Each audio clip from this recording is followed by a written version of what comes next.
¿Por qué jugamos videojuegos? Esto es una pregunta que absolutamente nadie es capaz de responder bien. Porque siempre te van a decir cosas como, para divertirse, para pasar el tiempo. Pero es mentira. Por ejemplo, los juegos de terror. Nadie disfruta jugando estos juegos. Porque justamente el objetivo de estos juegos es que te sientas incómodo, que tu instinto de supervivencia se active, que tengas miedo. De esto podemos sacar dos conclusiones. La primera, que la gente que juega juegos de terror es masoquista. La segunda es, ¿cómo se hacen los videojuegos entonces? Si nadie sabe por qué los jugamos. Bueno, los desarrolladores sí. Son los únicos que lo saben. Hasta ahora. Jugamos los videojuegos por la experiencia que dan. Si yo juego un juego en el que soy un detective, quiero tener la experiencia de ser el mejor detective del mundo, capaz de resolver cualquier caso. Si juego un juego de disparos, mejor conocido como shooter, quiero sentirme un supersoldado con la capacidad de ganar una guerra solo. Y si juego un juego de terror, soy masoquista. Quiero dejar este punto claro.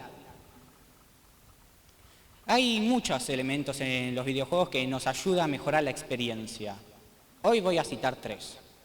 El primero es la ludonarración. ¿Qué es esto? Cuando la historia de un juego y la parte jugable, la jugabilidad, se concentran, se juntan, ese hecho es la ludonarración, ¿sí? Y por esto mucha gente dice que los videojuegos son capaces de generar mucha empatía, pero eso es mentira. Un ejemplo. Están mirando una película, todo así, y por una mala decisión del protagonista, matan a su perro. Nos sentimos mal porque nos ponemos en su lugar.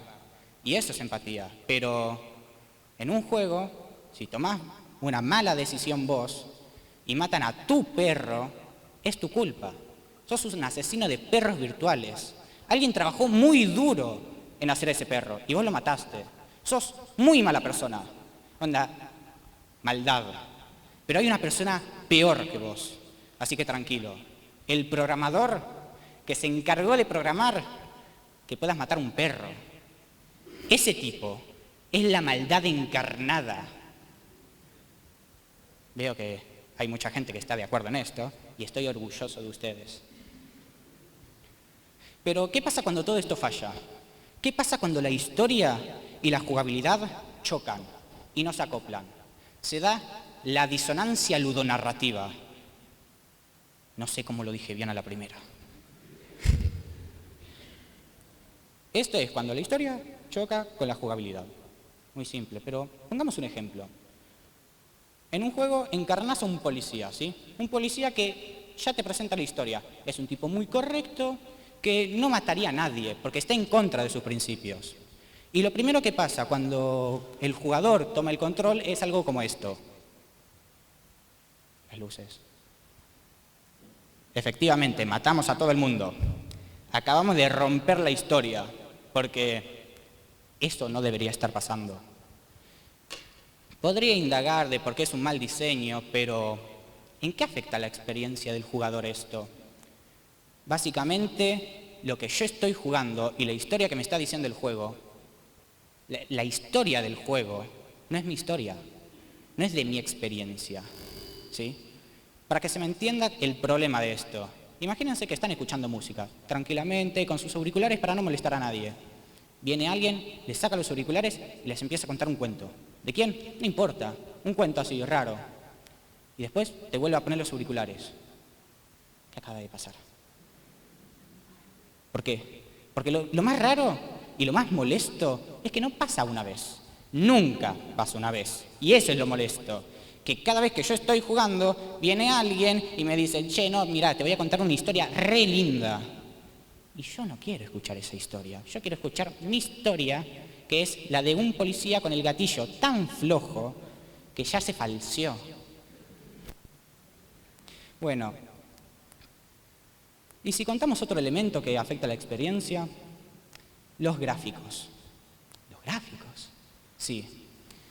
Es un tema polémico adentro de la industria, porque no es que hay dos bandos ideológicos, no. Hay una guerra civil entre el grupo de los gráficos no importan y el grupo de Los gráficos sí importan. Creo que no necesito decir qué piensa la grupo. Pero el que se está levantando, siéntese. Yo sé que me querés matar, entiendo el porqué, pero déjame que te explique. Imagínense, por ejemplo, los juegos de terror.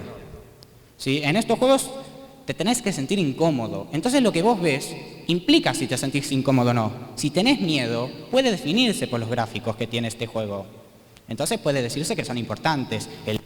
El de atrás, por favor, sentate, ya sé que te estoy quemando. Gracias. Bueno, hagamos un paréntesis. ¿Saben lo que significa remake? No, veo que no. Un remake es básicamente cuando a un juego viejo dicen, vamos a darlo a las nuevas generaciones. Entonces le hacen una actualización tecnológica. Mejoran los gráficos, la jugabilidad y todo esto. Pero en esencia es el mismo juego, ¿sí? Hoy vamos a analizar al Resident Evil el primero. El común, original, el puro y el remake. Lo primero que podemos ver es que este bicho de acá es el del original. Y que miedo, lo que es miedo, no genera. A ver, tiene cara de enemigo genérico de los 90 que dice, teneme miedo, soy malo, asustate. Pero ese otro bicho, esa cosa, es que estoy incómodo porque está atrás mío. Porque es que ni se ve, pero me da miedo. Lo peor de todo es que ya dijimos la cara del primero, pero la cara del segundo me interesa más. Porque su cara dice que es un programador de videojuegos que mata perros virtuales. Y todos sabemos que eso es la maldad en su máximo esplendor. Hablamos de todo esto, pero algo que casi nunca se menciona en la experiencia de un videojuego es para quién está orientado. La clasificación por edades. Sí, tiene que ver. Déjenme que me explico. A ver, un juego la violencia que va a haber en un juego para mayores de 12 años no va a ser la misma que para alguien para mayores de 18. Eso creo que todos podemos entender el porqué. Entonces, alguien de mi edad puede jugar a este juego, aunque yo no pueda, pero digamos que sí.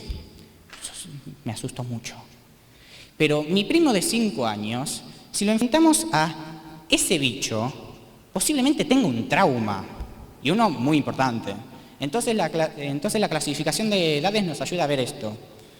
Vamos a ejemplificarlo con PEGI. ¿Qué es PEGI? Es una clasificación de edades de las muchas que hay.